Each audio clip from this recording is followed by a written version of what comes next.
In DC, for DC. DC Radio, 96.3 HD4 and DCRadio.gov.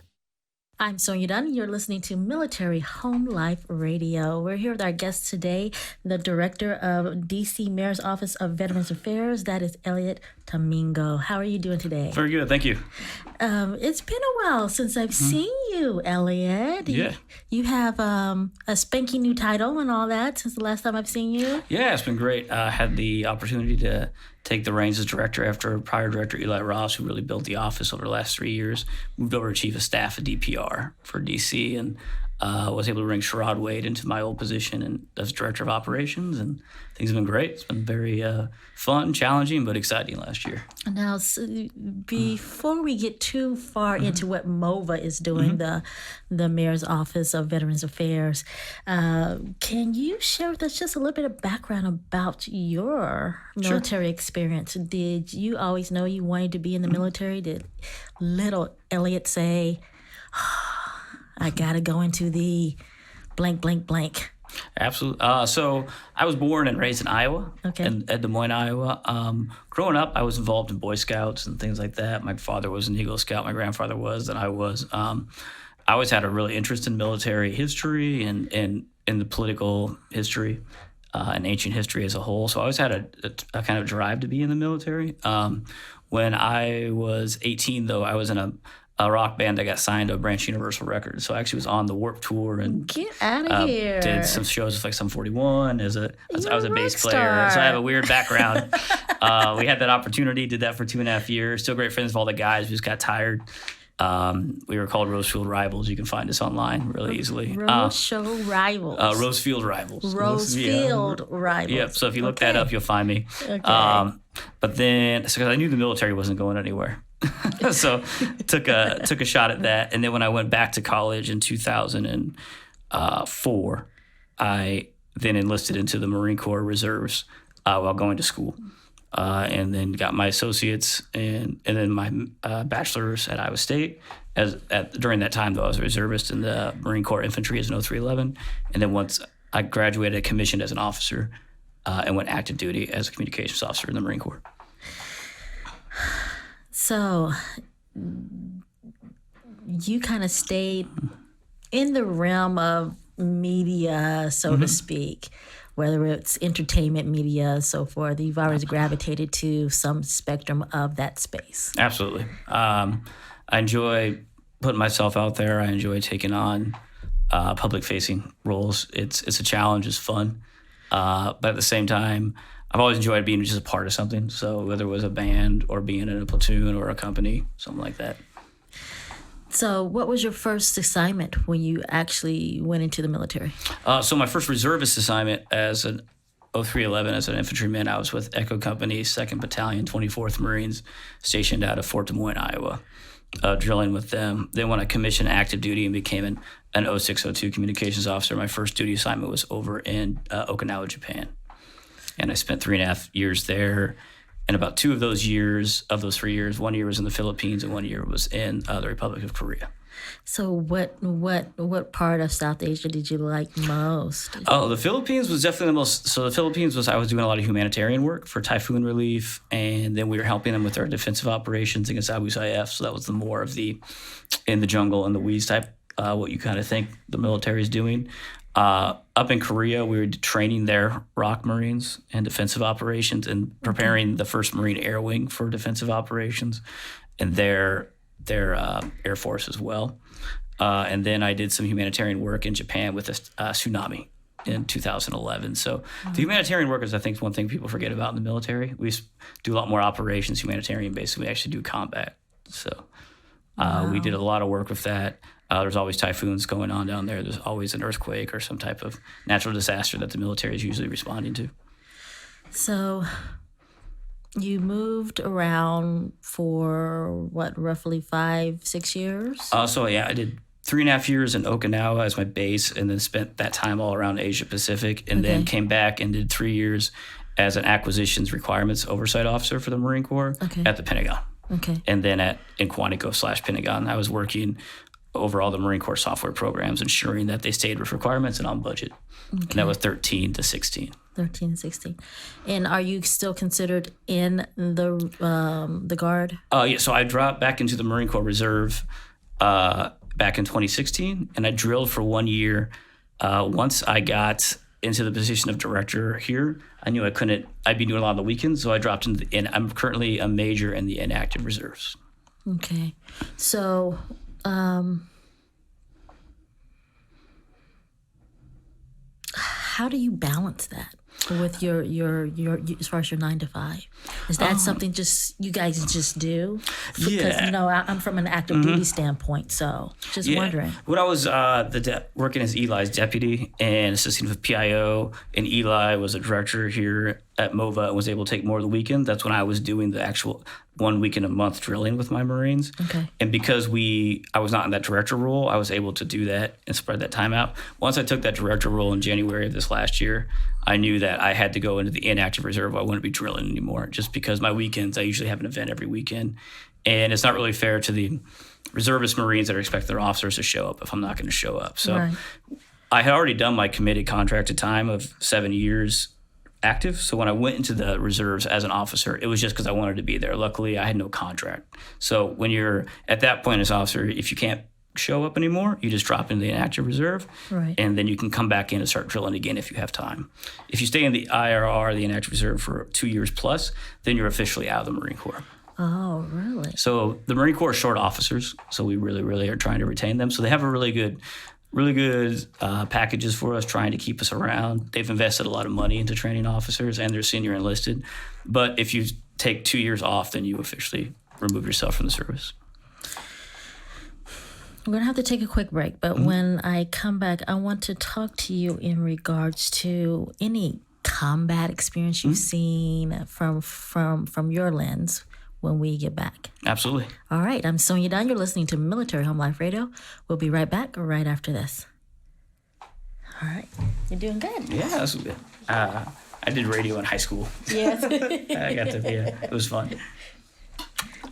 Back in high school, we still had that. We still analog till we went half digital, so I still remember pumping the tapes and trying to make segues. And I remember splicing tape to make mixtapes back in the day. Yeah. So yeah. Good old analog. All right, we're good. All right. And 4, 3, 2. I'm Sonya Dunn. You're listening to Military Home Life Radio. We're here with our guest today, Elliot Tommingo. Got it. So, I'm Sonya Dunn. You're listening to Military Home Life Radio. We're here with our guest today, Elliot Tommingo, who is the director of the D.C. Mayor's Office of Veterans Affairs. Elliot, we were talking about your early beginnings in the military. Were there any time, because you said you spent some time overseas. Yes. Was any of that in a combat zone? So when I was down in the Philippines, we were assisting them with their fight against Abu Sayyaf down in like the Palawan regions. Okay. So I was with the 1st Marine Air Wing. I myself did not have a combat action ribbon. I was not involved in direct combat. We were supporting them with air combat elements. And then I would say more of what I saw that was the roughest, and I think what a lot of military see that people don't talk about, is we went down there for like typhoon relief.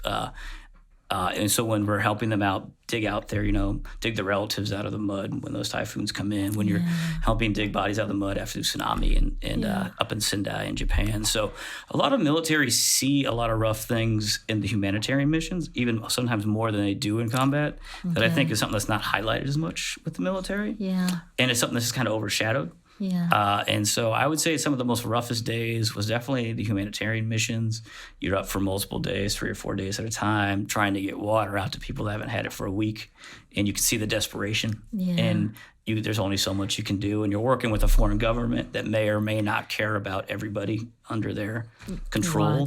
So that was probably the most difficult things I had to order my Marines into and had to work myself. Yeah.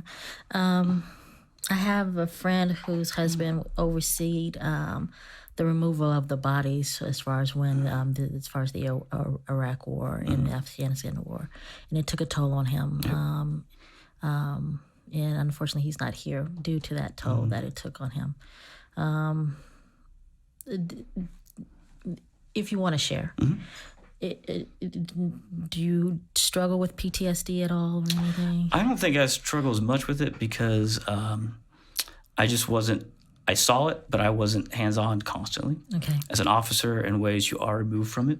But the hardest thing for me, I think, was when you would send somebody out to do something, they come back and you can see how physically or mentally anguish it caused, and you had to order them into it. That's a part of their job description. Yeah. They know too, but it's never easy, and it's hard when you're working with a humanitarian mission or something where the enemy is just stress, the enemy is fatigue, the enemy is exhaustion, the enemy is heartbreak, something you can't fight back against. There's nothing you can shoot at. There's nothing you can do besides just deal with it and try to help. So I think that's the hardest thing, is where you have all these tools, but none of them can address the real mental pain you're going through.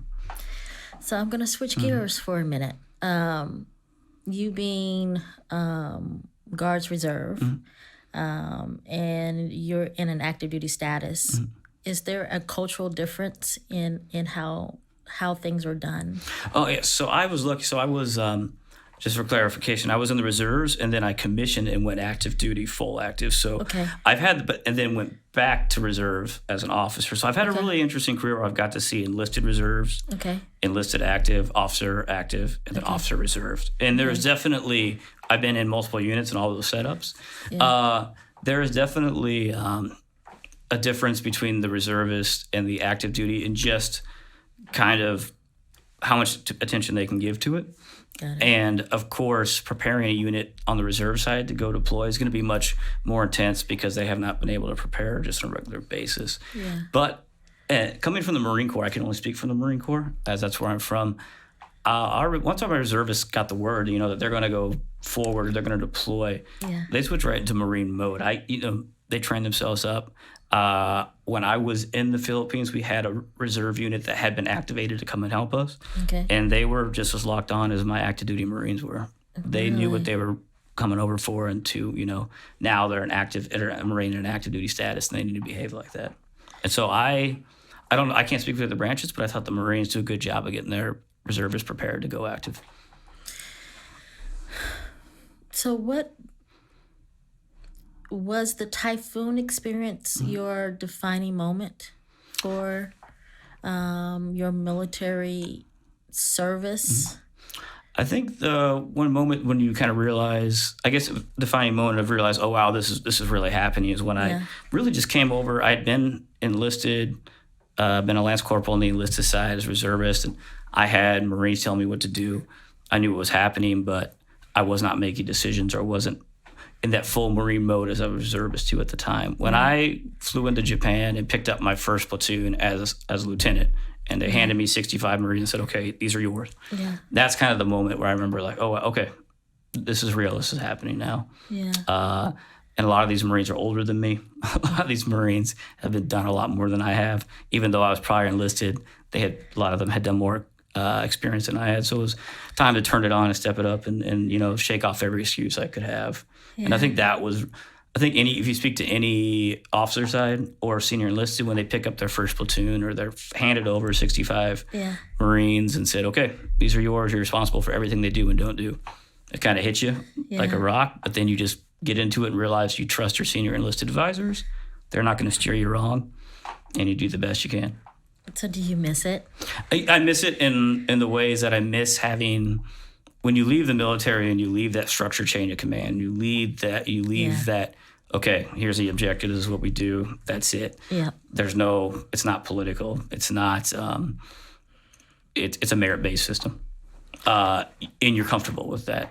And you know that no matter what you do, if you do the right thing, that will probably be the right way forward. When you come back into the civilian sector, the right thing isn't always the thing that's going to help you move forward as you're coming into a political mindset, or you're coming into a commercial entity that maybe has patronage or things like that does not exist in the military. So that's hard. But at the same time, I was ready to leave because I knew that in my job as communications officer, I enjoyed leading Marines, but I was not really passionate about the communications job. And I knew where I would be in 10 years if I stuck around. Yeah. So I knew it was time for me to get out because that wouldn't be fair to the Marines I'm leading if I don't have that full passion for what we're doing. So what was your transition like then? I was lucky in the way that I set up my last duty station to transition out. So I knew I wanted to go into a political assignment. And so I left.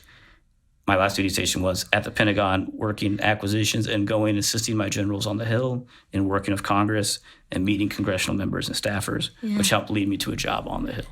So it was a good transition for me because I had the opportunity to set it up that way. So how did you transition to national politics to local state politics? So when I left the Marine Corps, I went active duty, dropped back in the reserves, and then I started just interning and volunteering my time at Congresswoman Grace Ming's office. She's New York's 6th district. Okay. And her staff was very helpful and helped me get involved and learning the rest of the culture up there. And that was during the 2016 national election. So I'm in there in that fall period. Yeah. And the plan was then, well, okay, you do this, and then a lot of our staff will probably go work for the executive side when Hillary Clinton wins the election, right? Because that's the plan. And we'll have all these spots for you. Right. Well, we all know what happened. Exactly. And not only did they not have spots for me, all the people on the campaign came flying back to take spots too. Yeah. But I was fortunate enough to run into Eli Ross at an event and started just coming to some advisory board meetings. And he let me know that winter that, hey, they may have an open position coming up in February. So I went interviewed. And I was able just to get out there just in time before it kind of all collapsed for people looking for jobs. So, but it was an amazing coincidence, and I'm very blessed that I was able to do that. But that wouldn't have occurred if I had not gone and interned on the Hill. I would have never met him. Wow. Because I wouldn't have been up there. Wow. We're going to have to take another break. Mm-hmm. But when we get back, I want to talk about what you guys are doing at MOVA when we get back. All right. I'm Sonya Dunn. You're listening to Military Home Life Radio. We'll be right back right after this. Good transitioning. You're good at this. Yeah. You know what you're doing. Oh, but no, you guys, this is well done. I like this. Thank you. Mm-hmm. All right. Whenever you're ready, Shane. 4, 3, 2. I'm Sonya Dunn. You're listening to Military Home Life Radio. We're here with our guest today, Elliot Tommingo, who is the director of the D.C. Mayor's Office of Veterans Affairs. We've been talking about your backstory and how you got here in this position as the director of MOVA. Can you share with me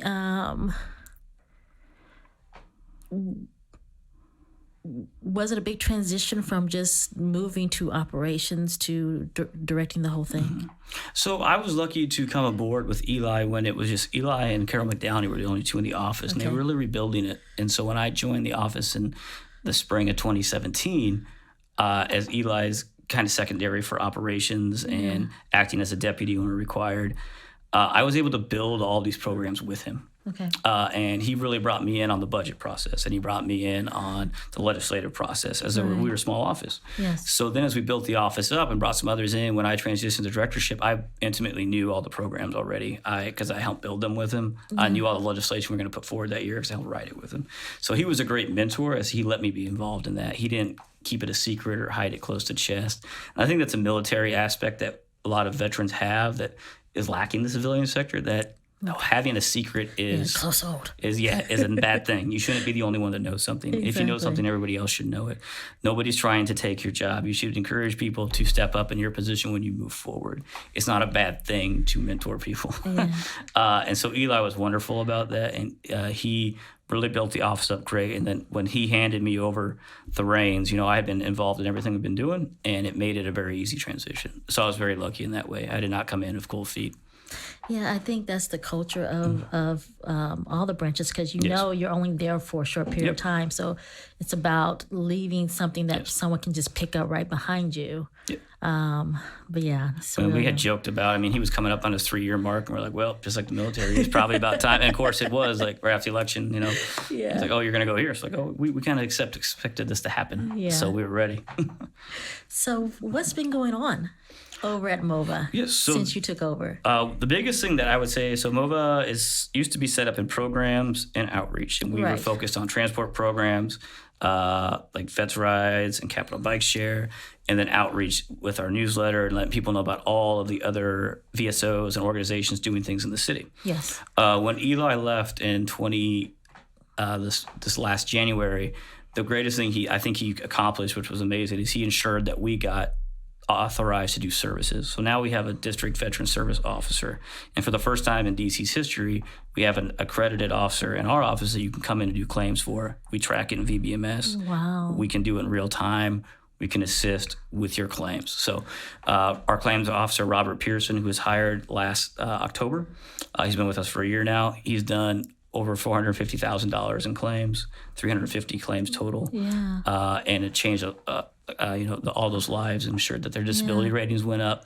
But he works for us. He's not a volunteer from a veteran service organization. Our volunteers in the past were amazing, but they did not work for us. If they left tomorrow, I could not find out what happened to all those veterans' cases.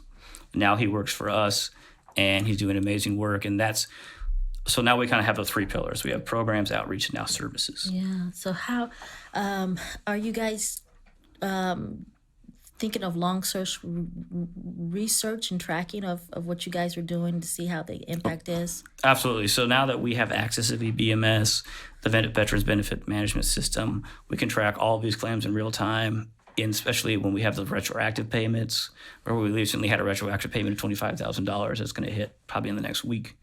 We can see all that, and we can really, instead of saying, we go back to our oversight hearing and say, our veteran service volunteer probably did about 200 claims. We're guessing over the next 5 years will equal this. No, I know down to the cent number exactly what it's going to equal out to. Yeah, you have that data now. And if Robert for some reason moved on or went somewhere else, that spot now is with the VA, and that next one coming in can take over those cases. Right. Wow. Wow.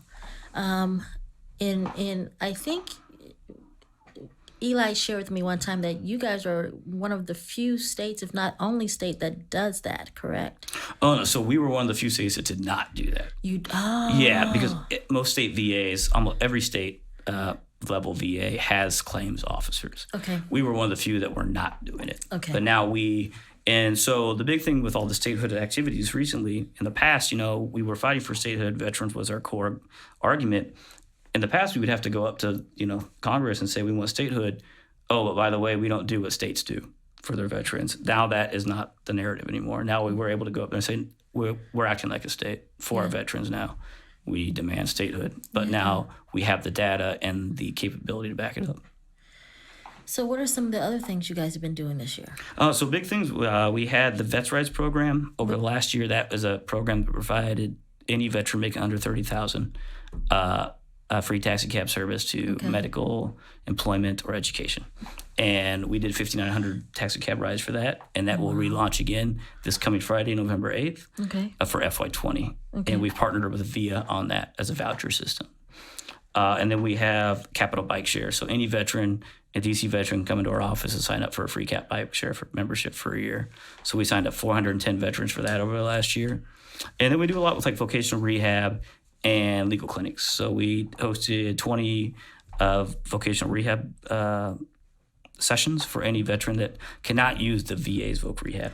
Okay. If you served in any capacity, you can come to our Voc Rehab, regardless of discharge type. And we will sign you up for DC's Voc Rehab, and not the that's federal. critical because, as far as some people, due to their discharge status, cannot get certain services. Most services outside of medical, if it's below honorable, you're going to lose those services. Yeah.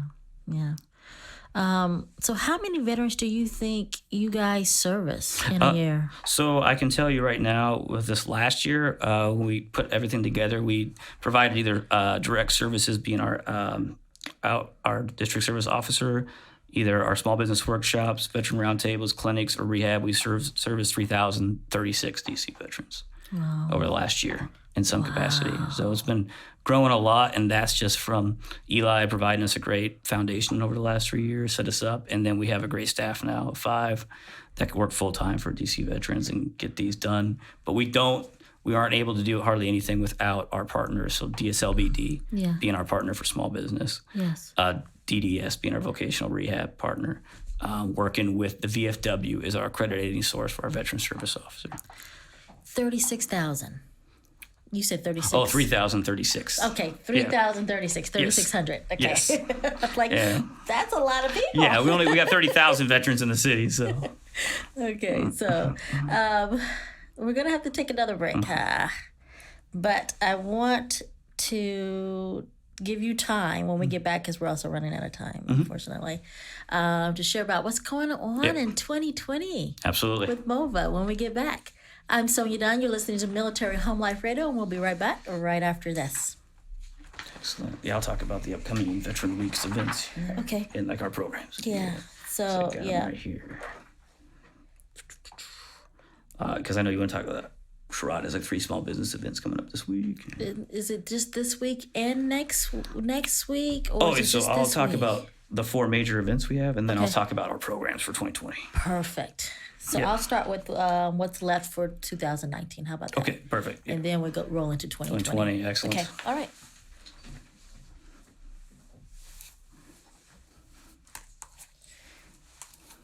All right. And 4, 3, 2. We are back, and I'm Sonya Dunn. You're listening to Military Home Life Radio. We're here with our guest today, Elliot Tommingo, who is the director of the DC's Mayor's Office of Veterans Affairs, MOVA.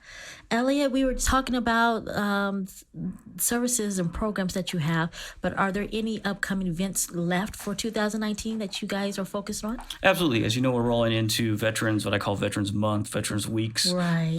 MOVA is co-hosting or attending roughly 22 events over the next 2 weeks. Wow. But our core ones that we're really hosting and in charge of is we have three small and local business events. So tomorrow morning, actually November 5th on Tuesday, we have a event coming up for planning your legacy. It's about wills and burials and financial management. And that's being done with DSB and DSLBD. Okay. Then later in the week on November 7th, we are doing a National Veteran Small Business Week mixer with M&T Bank and the Small Business Administration. Okay. But if you go to our website, ova.dc.gov, and you look in events, we are always updating these small business events, as many of them are recurring. So we do a small business boot camp, let's say tomorrow. We will probably do it again in December. So just please check that site, and you will see those. I also send all these events out monthly with our newsletter. Right now, we have 35,000 signed up for that. Yeah. And it lists all these events and how to register for them. Okay. For big events coming up on Veterans Day itself, November 11th at 2 p.m., we're joining with the Mayor's Office of Federal and Regional Affairs for a D.C. statehood rally of veterans at Freedom Plaza at 2 p.m. Congresswoman Holmes Norton will be there. We have some council members coming out. The Major General of the D.C. National Guard will be there. Just speaking about the importance of what we've already been building on about statehood and possibly an announcement on when that Senate hearing may be for D.C. statehood. And what date is that again? That's going to be on Veterans Day itself, this Veterans Monday, Day. November 11th at 2 p.m. at Freedom Plaza on 14th and Penn. Okay. And then our big event for MOVA's hosting with DC Human Resources and the DC National Guard is DC Hires Vets. So we have over 100 hiring vendors coming in on Friday, November 15th at 10 a.m. at the DC Armory. So if you go to our website, that's the first thing you're going to see is DC Hires Vets, and you can sign up for that. It's open to veteran spouses, active duty, and reservists. Now, that's something that is kind of like an annual event for you guys. Yes, we've done it twice before. Okay. We typically do it in the spring.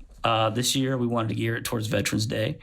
We don't do it in the summer anymore because the Armory is really hot. We learned that hard way the first time we did it there. It was way too hot. So it will be nice and cool this year. Yeah. It's on the Armory floor. Like I said, we have over 100 hiring vendors coming in from the federal government, local government, and commercial.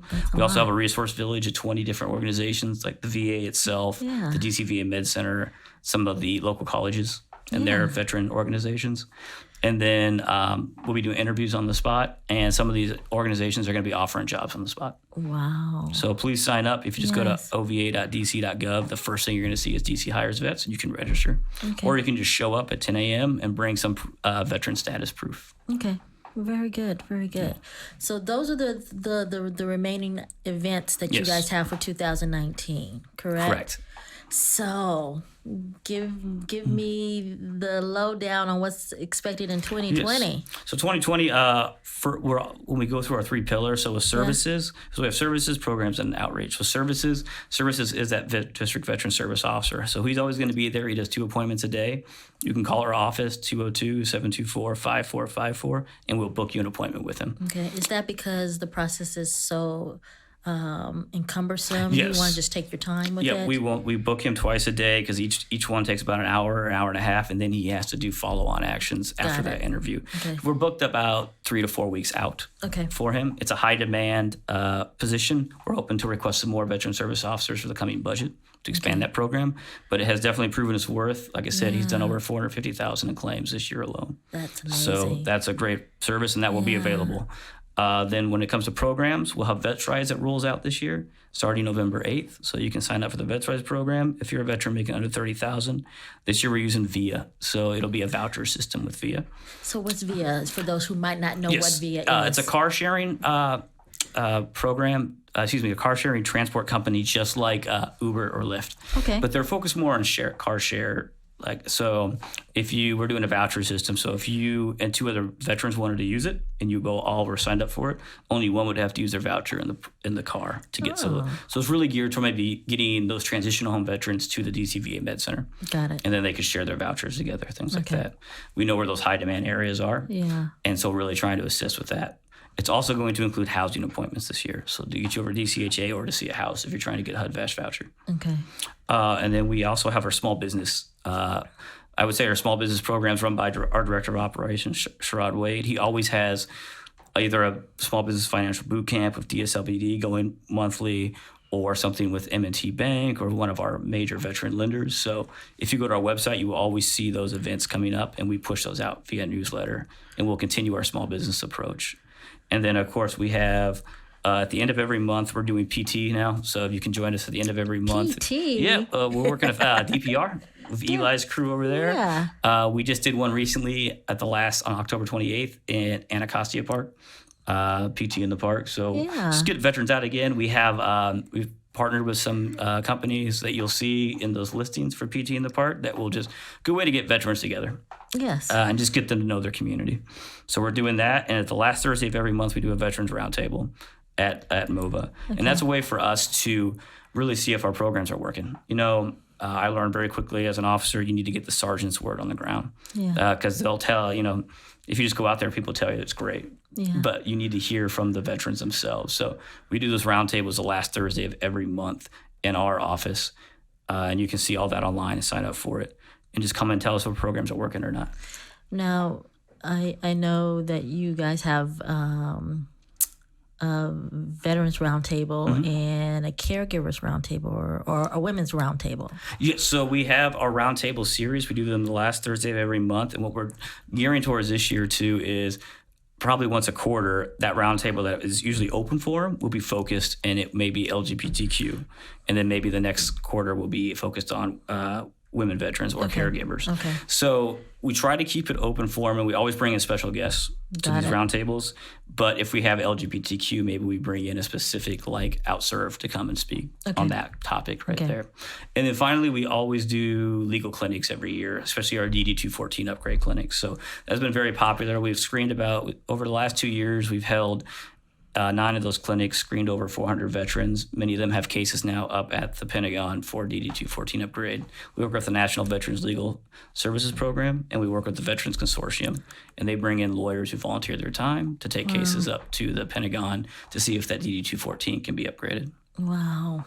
So is there anything we haven't covered that you guys are going to be doing up in 2020?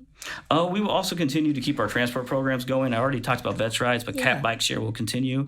And then we have something called Pathways to Work. So this program actually started over at the Mayor's Office of Returning Citizens Affairs, MORCA. Okay. And what it is if a veteran has an outstanding amount of parking tickets or towing fees, and they cannot get their driver's license to get to work, they come to our office and we will verify they are a veteran. Got it. Then we set them up an appointment with the Central Collections Unit. Once ECU sits down with them and works out a payment plan, they take that payment plan over to DMV, and that day DMV will give them their license as long as they stay in their payment plan. Yeah. So they don't have to wait to pay off that $5,000. They can. The DMV knows they have a plan now from CCU, and they'll give them their license so they start working. So we've had 54 veterans enroll in that, $10,000 tickets have been collected, but they also waived $13,000 in fees. So we really recommend, if you have fees, I'm talking outstanding about 500 plus, come over to us and we will set you up an appointment with CCU to see if we can waive some of those or get you on a payment plan. I know there's some people out there who could use that who are not veterans. Absolutely. Because those photos and force cameras are... And Morca, especially Morca, because of the situation where some of the returning citizens are gone for 2 or 3 years, their car was towed. They've done over, I think, 1,000 returning citizens. They've collected hundreds of thousands or had hundreds of thousands waived through their program. Wow. It's been amazing on the Morca side. Yeah. We gotta go, Elliot. Is there anything else before we take off? And I would just say, please, if you're interested in anything I'm saying and you want a weekly or monthly update, you just go to ova.dc.gov. When you log in, it'll immediately say sign up for our newsletter. You sign up for that, and then monthly you will get something from us about our upcoming events or upcoming programs, how to enroll. And we also put in events of our partner organizations. Like if DC1 had an event coming up that you guys were hosting, we would put that in there. And if you have an event that you would like us to share that's free, you can contact us and we'll put it in there. Perfect. Yep. That's good to know. So give us the website one more time. ova.dc.gov. All right. If you just look up Veterans Affairs DC, we'll pop right up because we get calls every day, people looking for the federal department. Right. That's not us. Well, you're welcome back anytime, Elliot. Thank you very much. I appreciate it. Thank you for being on the show today. Absolutely. I'm Sonya Dunn. You're listening to Military Home Life Radio. We'll be right back to wrap up. In DC, for DC, DC Radio, 96.3 HD4, and DCRadio.gov.